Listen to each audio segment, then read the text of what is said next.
Typically, when making a sale in the order entry system, the actual entry or creation of an invoice is the last of a long set of steps that may have started hours, days, or even weeks beforehand when you've actually given the client a quote. So let's look at how the process might really start on a day-to-day basis. If we go into the order entry system, select transactions, and this time we'll start from the first item, first step in the tree, so to speak, when we can do a quote creation for the customer. You'll notice, as usual, it's gone straight to the deliver to customer, assuming that I want to create a brand new quote, and this time I do. So I know my customer code, so I'm going to nominate that. Once more, I get my message about things that I should consider. These were flagged on the customer record, you may recall. Standard delivery instructions, the standard quote validity, although today is the 6th of the month, it's actually due for another 10 days. I can override that validity if I like. It may be that I want to make this valid until the 31st of the month. That's okay, but by default, whatever you have established as your rules for your normal quote validities will be honoured by the system. And likewise, if you wanted to type in a special address for delivery for this particular customer, that would happen. We also have the option of nominating who the contact is at this customer, who we're actually going to be sending the quote to. And I have in this case I've only got the one person there.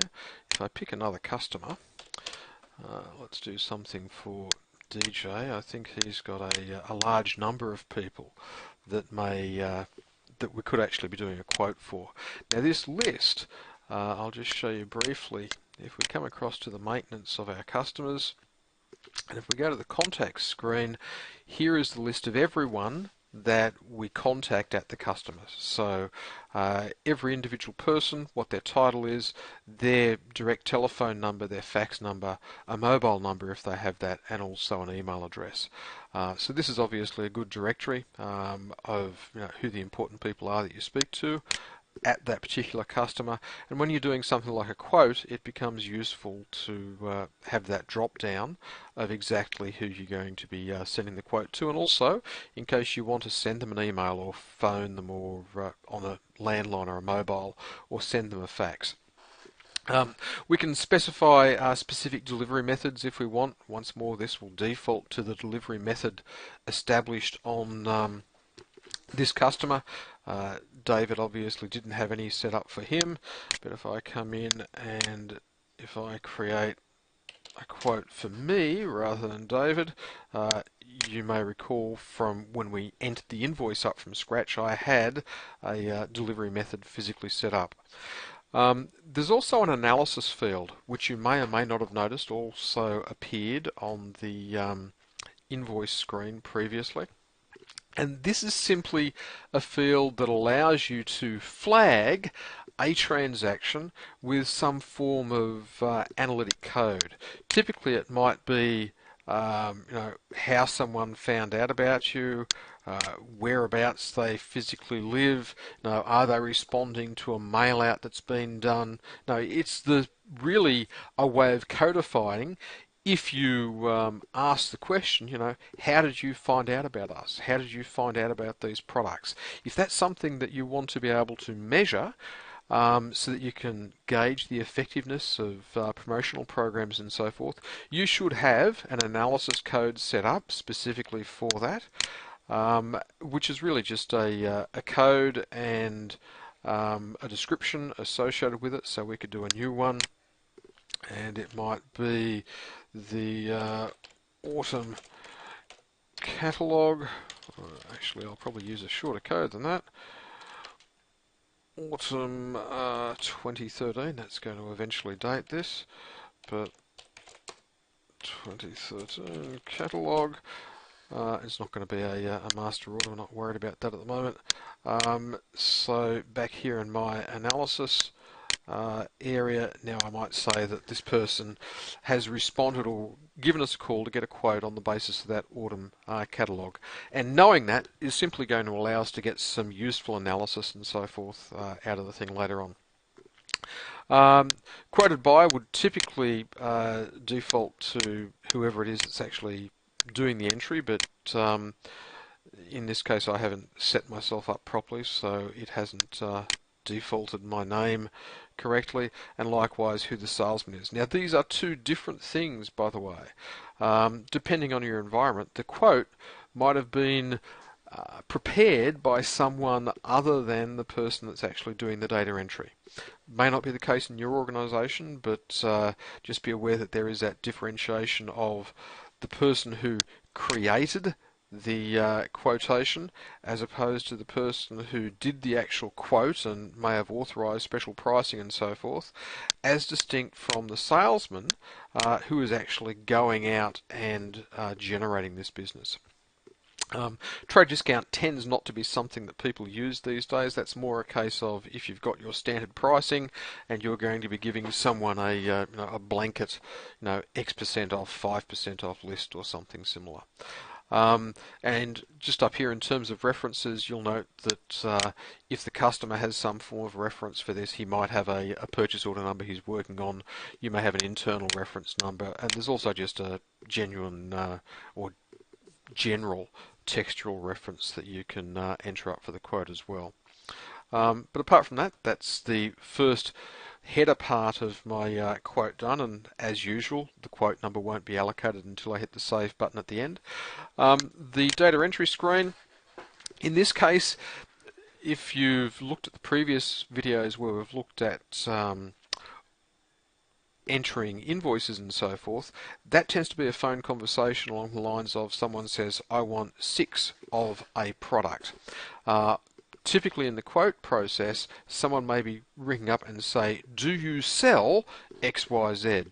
And that's why we've actually reversed the questions here, so that the first thing we ask now is the product code as opposed to the quantity field.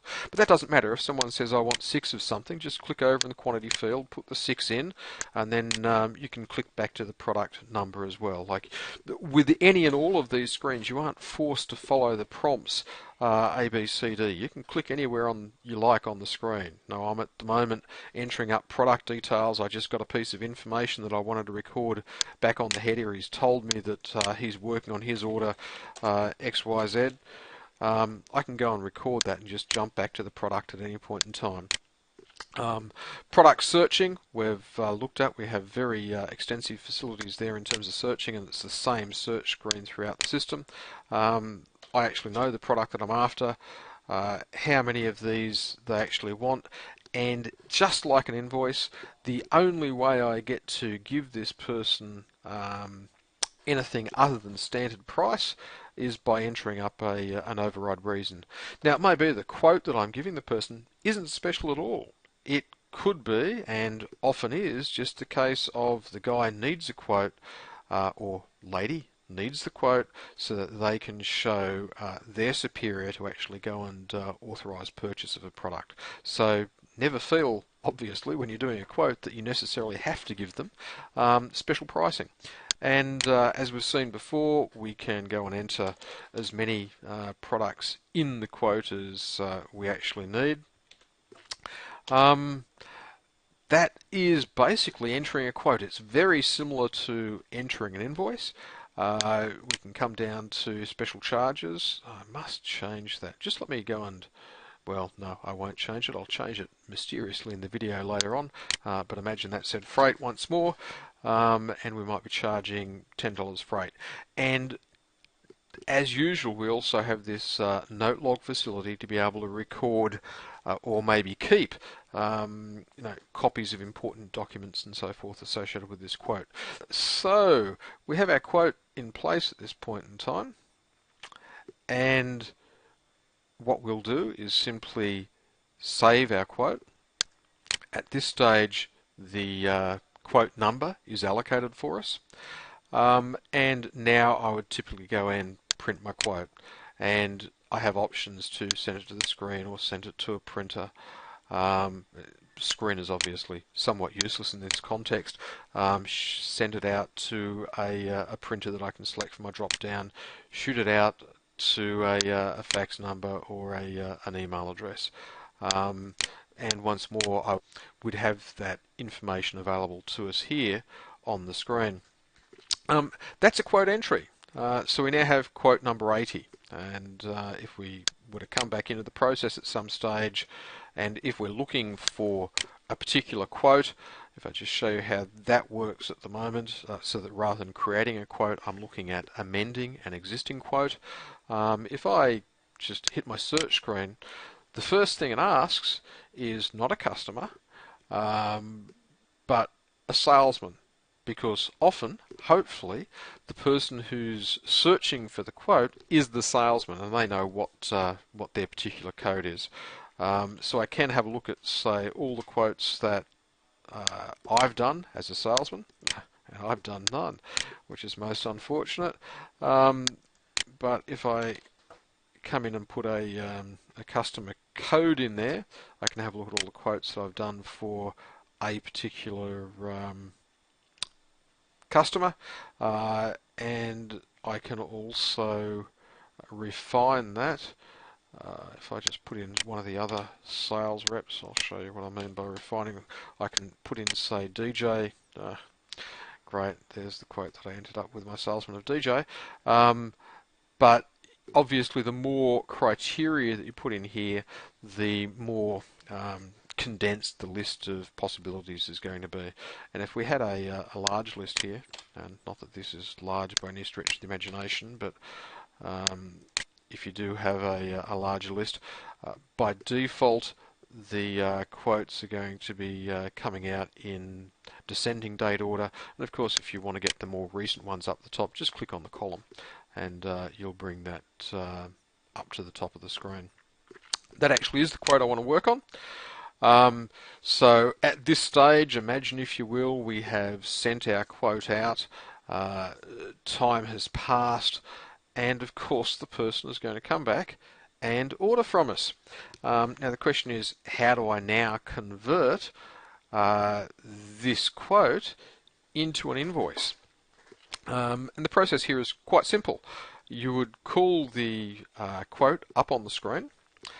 You would go to the Action tab, and you would select what sort of an action you actually want to take. Now we have a drop-down list of actions here, and this list is something that you get to maintain yourself. Now the action codes effectively is just a code and a description, but they also, if we call up one of these, actually that one is jumping ahead of myself. If I call this one up, we get to nominate what we want to generate from this particular action. And in this case I've said I wanted to generate an invoice. Now as I said, I jumped ahead because most people, when they think of converting a quote, do think of converting a quote to an invoice. But it's also possible, and indeed an important thing to be able to do, to be able to convert a quote into standard pricing. So you can also take the quote that you've prepared for someone and have that stored in either specific customer pricing for this customer for the products that are on the quote, or you can also have the quote converted to customer type pricing.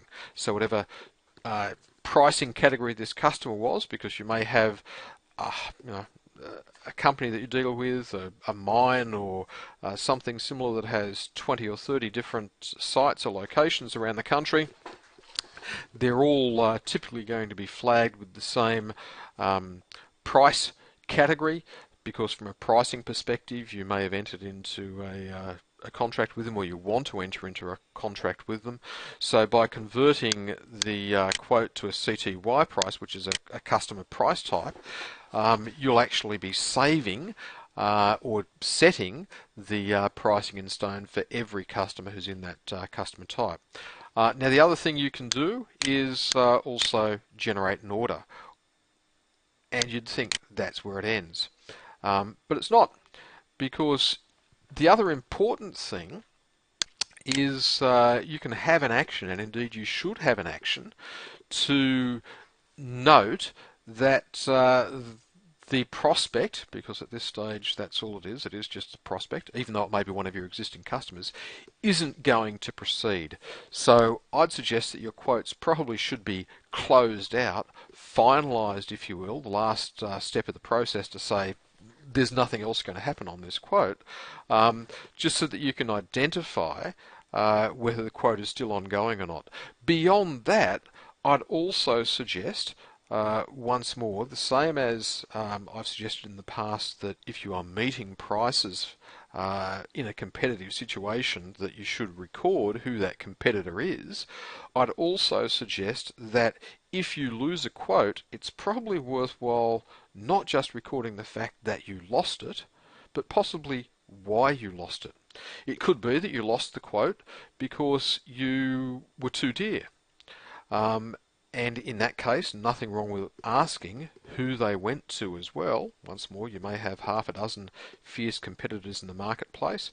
So being able to record the fact that you lost a quote to XYZ company can also prove to be important, because that way if you're having a discussion with a prospect in the future, you know who you're speaking to, who else you're getting prices from, XYZ company, you know potentially that you need to be keener with your prices than you necessarily would have been generally. But yeah, as I said, I would suggest it's worth recording the fact that no, you lost it on the basis of price to a particular customer. It could also be that you lost it on the basis of unavailability of stock. Although you could get the product in, you didn't actually have it at this point in time, and the customer needed that urgently. And I believe that's important, just to feed back in to the overall process of stock management and so forth. Because if over a period of 3 or 4 months you find that you have lost 20 sales of a product that you don't stock, why don't you stock it? Because we don't sell it.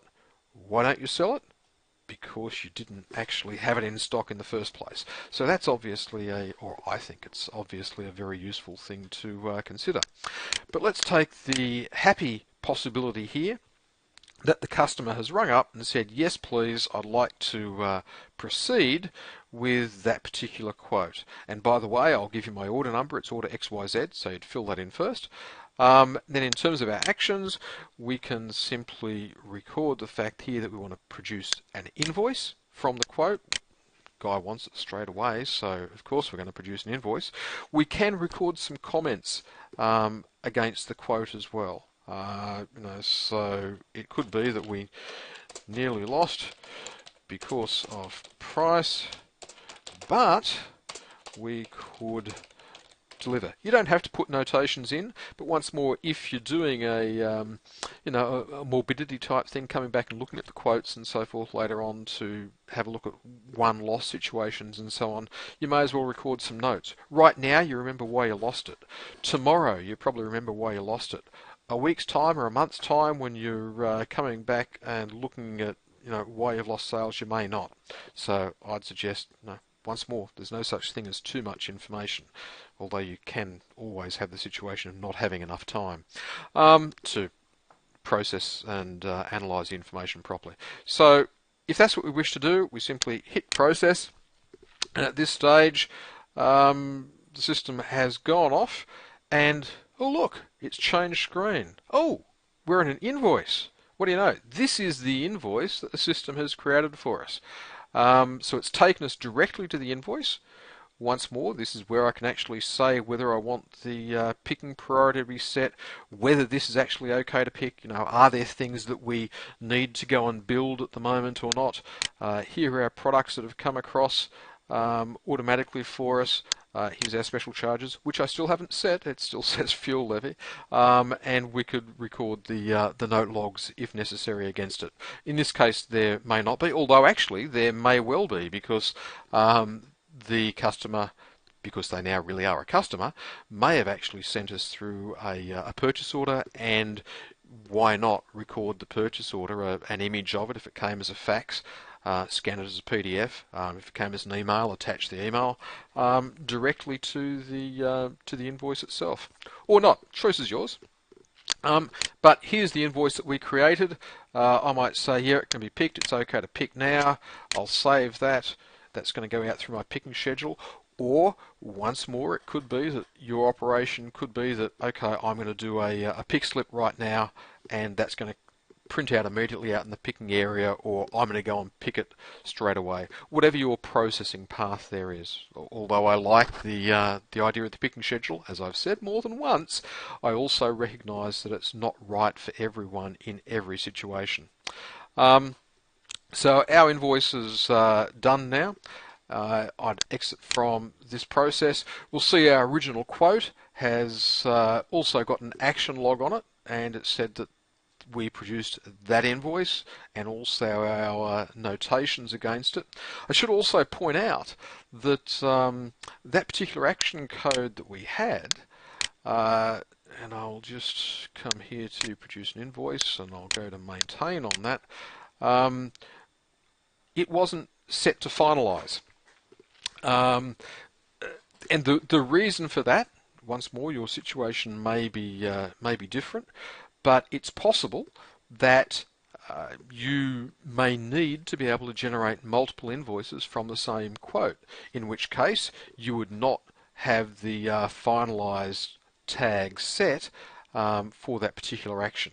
However, if your situation is that whenever you do a quote, you'd only ever generate a single invoice for it, you would obviously go and check that box. That's the process of really starting at the beginning in terms of giving a customer a quote, and then, if you're successful, converting the quote to an invoice. It's as simple as hitting an action button, saying what happened, recording some notes against it, and moving on to the next sale. I hope you found that interesting and, more importantly, useful. Thanks for watching. Bye.